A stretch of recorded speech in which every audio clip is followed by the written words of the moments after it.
Okay, hello everyone. Here I want to provide a tutorial on how to manage download location on Netflix on an Android device. Okay, let's go to the tutorial. First thing first, go ahead and open Netflix application on your device. And then here please select your profile. And then to manage download location, please tap on my Netflix option at the bottom right corner. And then press three line here. And select app settings. And then here will appear several Netflix settings.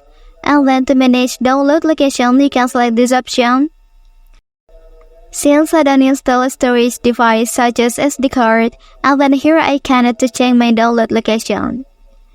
Okay, that's the tutorial on how to manage download location on Netflix on an Android device. If you are helped by this video, don't forget to like and subscribe to get other information from this channel. Thank you.